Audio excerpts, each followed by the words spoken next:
If a 16-year-old janitor's son solved a problem that stumped Ivy League professors for years, would anyone believe him? Most people wouldn't. And neither did Dr. Peter Caldwell, not until he saw it with his own eyes. It all started on a rainy Tuesday evening, in a silent lecture hall at Eastbridge University, one of the top physics schools in the country. Dr. Caldwell returned to his classroom to grab a folder he'd forgotten. And there, under the soft flicker of fluorescent light, he saw something that stopped him cold. A teenager. A black boy. Standing in front of the whiteboard, chalk in hand, mid-equation. But this wasn't just doodling. It was quantum entanglement theory. Advanced level. Unsolved problems. Dr. Caldwell's first instinct? Anger. Accusation. Who gave you permission to be here? The boy's answer was quiet, steady. No one, sir. I was just trying to see if I could help. Help? A janitor's kid? Solve what a whole department couldn't? But the real twist came when the professor examined the board and realized what the boy had written might just be the missing piece to a decade-long unsolved equation. His name? Isaiah Brooks. And what happened next will challenge everything you think you know about talent, opportunity, and the quiet power of unrecognized genius. If this story moves you even a little, I have a humble request. Help us hit our first milestone of 1,000 subscribers.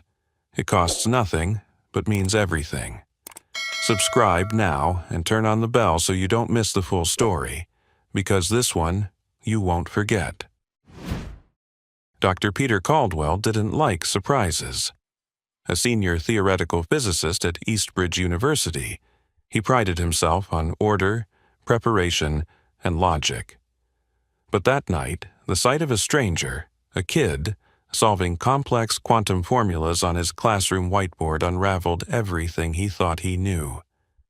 "I asked you a question," he repeated sharply. The boy turned, his hands still dusted with chalk, his posture straight despite the fear in his eyes. "I wasn't trying to harm anything, sir. I saw the problem on the board and wanted to try solving it." Caldwell's voice was cold. "This is restricted faculty space. You can't just walk in and play Einstein." The boy's lips tightened. "My dad cleans the building. He said I could wait here while he finished the east wing."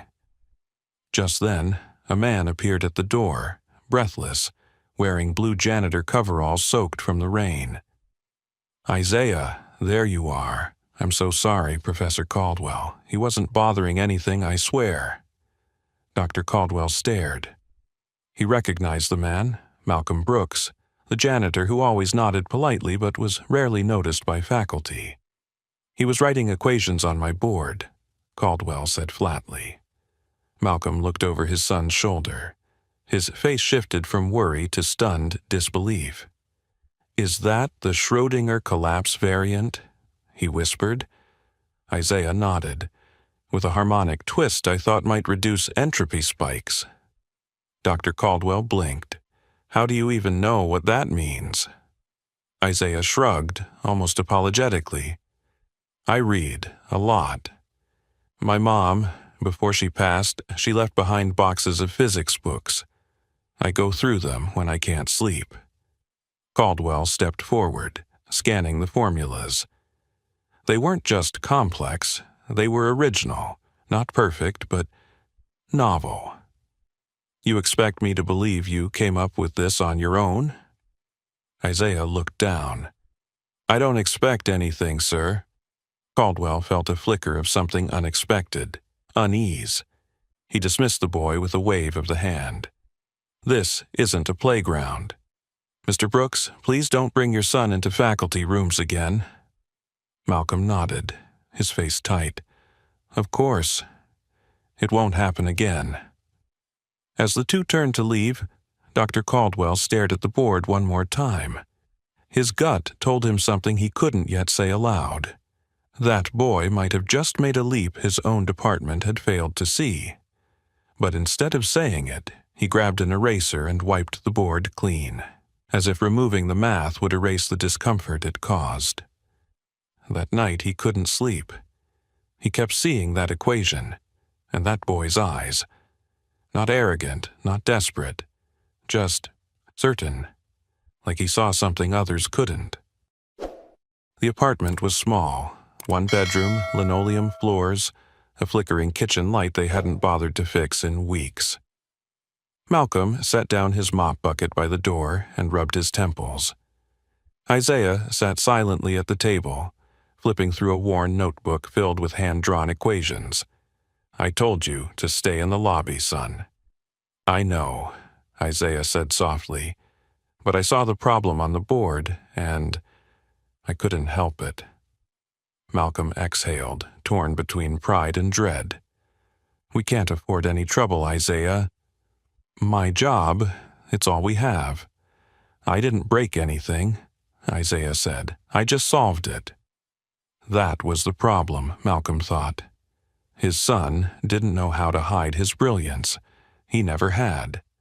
Isaiah was different since he was little, putting together complex patterns, solving advanced puzzles in seconds, asking questions most adults couldn't answer. But the world didn't know what to do with kids like him, especially black boys from families cleaning the floors of places like Eastbridge. "You're back okay today?" Malcolm asked, noticing Isaiah shift in his chair. Isaiah winced. "I stood most of the time. Sitting too long still makes it hurt." A shadow passed over Malcolm's face. The injury was old, but still raw. A year ago, Isaiah had been a student at Jefferson High, a gifted student in name only. His math teacher, Miss Palmer, accused him of cheating when he finished a test designed for college freshmen in under 15 minutes with a perfect score. She didn't believe a boy like him could be that smart, so she made him sit still, for hours, in a wooden chair that aggravated an undiagnosed spinal issue. When he stood or moved, she hit his desk with a ruler. Once, she struck his back directly. Malcolm had pulled him out the next day. The school board did nothing. Called it discipline. The hospital called it soft tissue trauma. Isaiah hadn't sat through a full class since. He now learned from old textbooks, YouTube physics lectures, and most of all, his mother's journals. Before her death, Dr. Leona Brooks had been a brilliant researcher with unfinished dreams. She never got the tenure she deserved. Her ideas were dismissed, her proposals rejected. Malcolm still remembered her words before she passed. "One day, someone will see him, and when they do, I hope they don't look away." Isaiah flipped the notebook open to a page marked with stars. In his mother's looping cursive, a note. "Entanglement is not chaos, it's choreography. If we listen close enough, the universe hums in harmony." He stared at it, whispering to himself, "It's like music. I can almost hear it."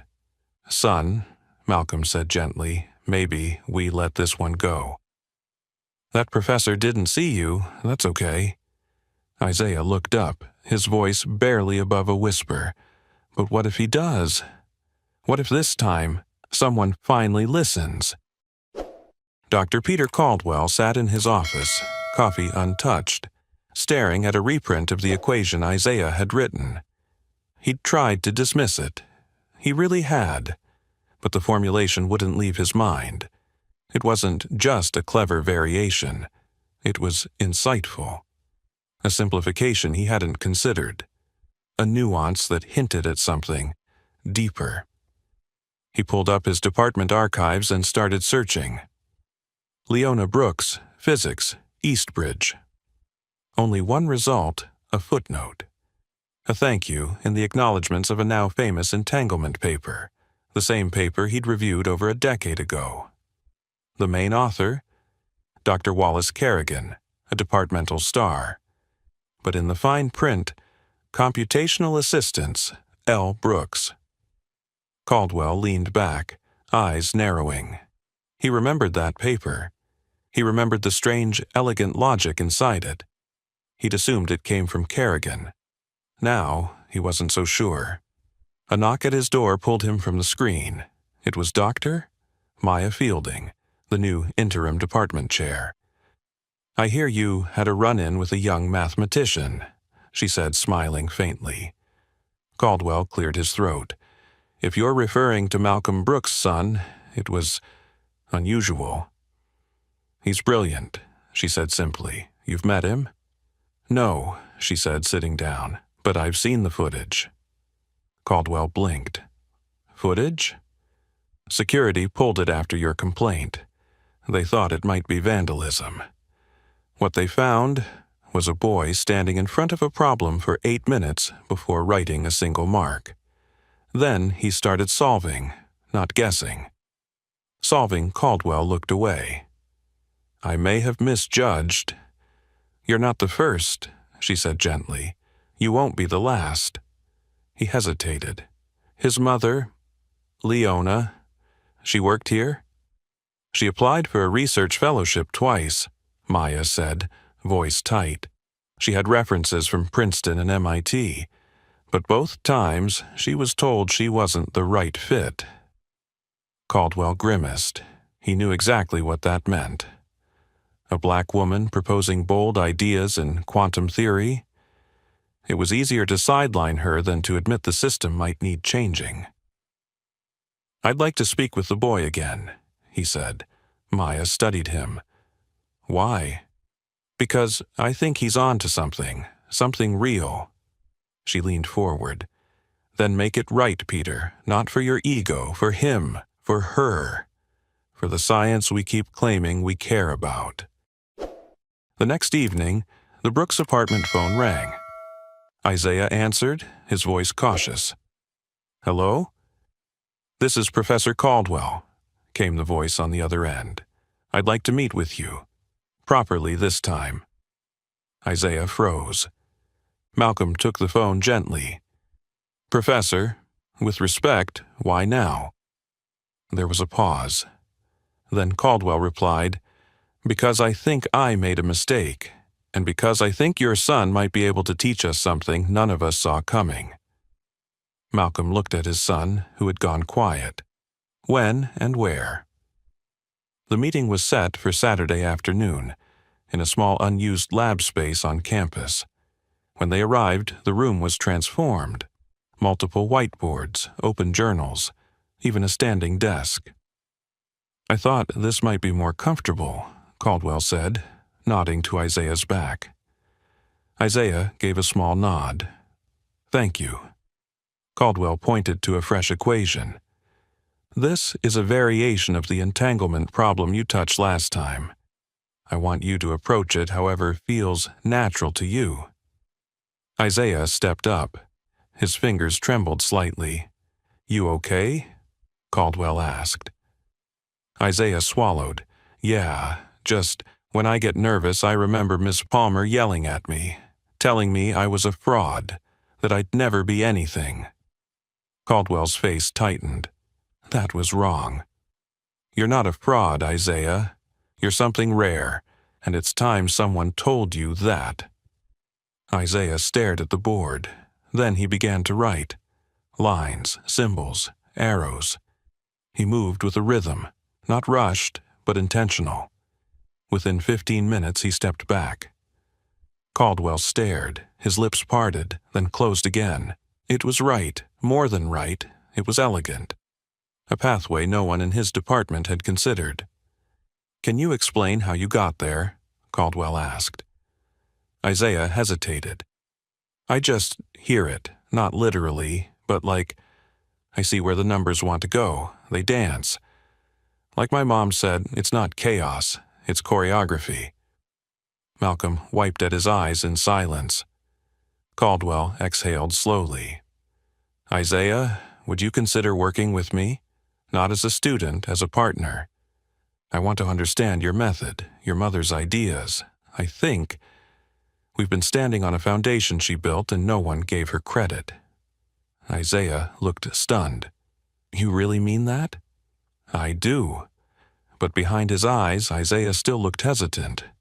"I don't want to be a project," he said, "or a symbol." "You won't be," Caldwell promised. "You'll be a contributor, maybe even a trailblazer." News of Isaiah's work began to circulate within the department. Whispers in faculty lounges, raised eyebrows in meetings. How could a teenager, a janitor's son, do what seasoned physicists couldn't? Caldwell scheduled a private demonstration for select faculty, hoping to build support for a research fellowship. Isaiah stood beside his standing desk, notebook in hand, facing a half-circle of skeptical professors. One of them, Dr. Lionel Thatcher, leaned back with folded arms. "So you're telling us this child derived a viable solution to the resonance collapse paradox on his own?" Isaiah opened his mouth, but Caldwell spoke first. "He's not a child. He's a mathematician. And yes, he did." Thatcher scoffed. "And we're just to accept that? Based on his word?" "No," Caldwell replied evenly. "Based on the math, which none of us have solved." Another professor chimed in. "This will look like affirmative outreach. Optics matter." Dr. Maya Fielding stepped forward. "What matters more is truth. Isaiah's approach not only solves a problem we've been stuck on, it opens a new theoretical path. Are we physicists or politicians?" The room quieted. Caldwell gestured to Isaiah. "Show them." Isaiah, nervous but steady, stepped forward and rewrote his mother's symphony method, blending it with recent discoveries from MIT and CERN. He simplified an entangled state algorithm in 3 moves instead of 12. Gasps broke out. One of the physicists mouthed, "Impossible." "It's not impossible," Isaiah said softly. "It's just misheard." As the session ended, several professors nodded, others remained silent. But Isaiah saw the look on Dr. Thatcher's face. Not doubt. Fear. Later that week, an anonymous complaint reached the dean's office. Unverified outsider influencing academic materials. Possible academic dishonesty. Potential security breach. Isaiah was temporarily barred from lab access. Caldwell was furious. "This is politics, not science." Dr. Fielding nodded. "It's worse. They're trying to bury him before the world knows his name." Isaiah sat quietly in the corner, staring at the carpet. Malcolm walked in late from work, hearing the news. "Again?" he whispered. "After all this?" Isaiah didn't cry. He just asked, "What if it's always like this? What if no matter what I solve, they'll never let me belong?" Malcolm knelt in front of his son, his voice rough. "Then we don't ask to belong anymore, son. We build the place that finally sees you." They couldn't silence math.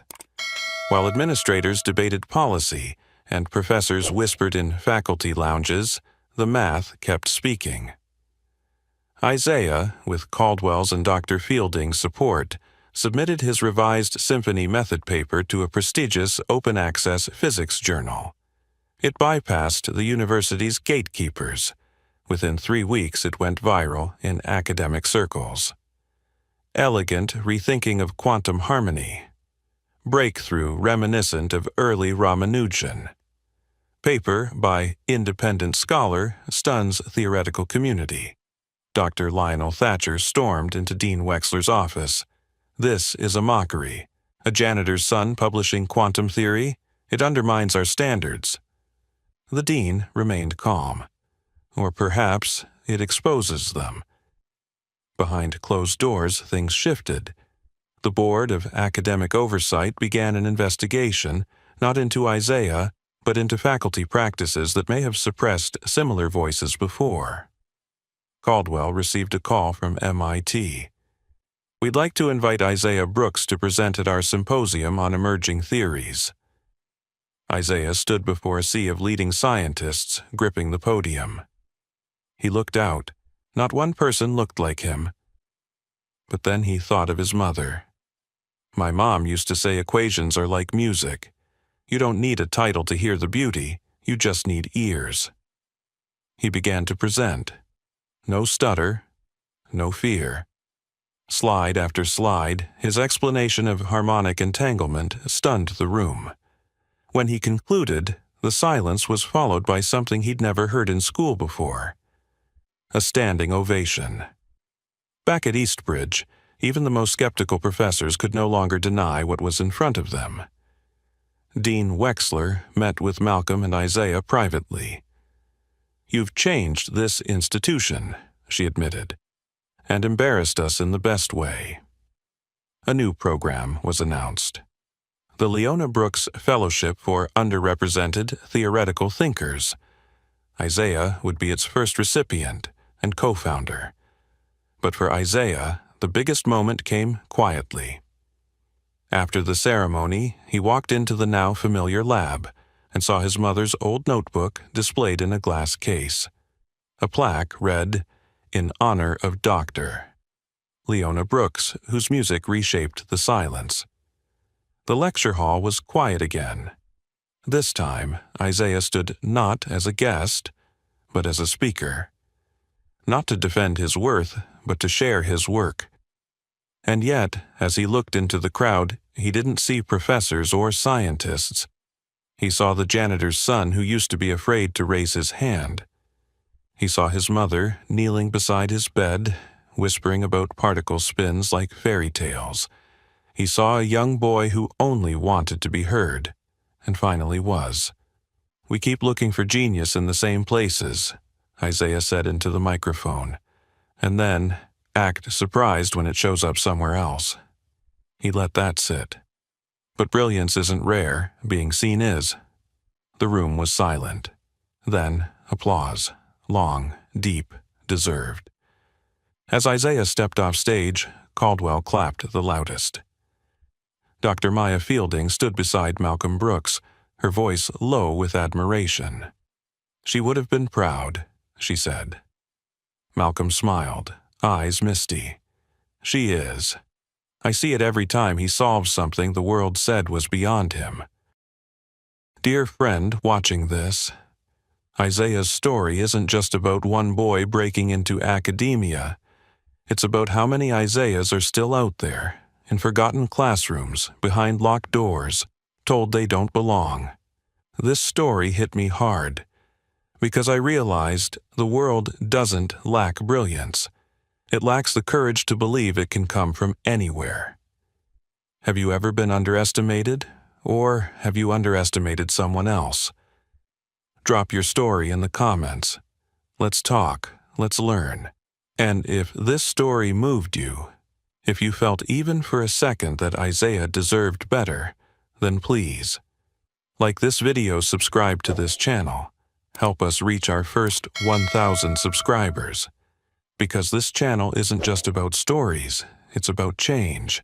And every sub brings us one step closer to giving voices like Isaiah's the spotlight they've always deserved. Thank you for watching. Thank you for feeling. And most of all, thank you for believing.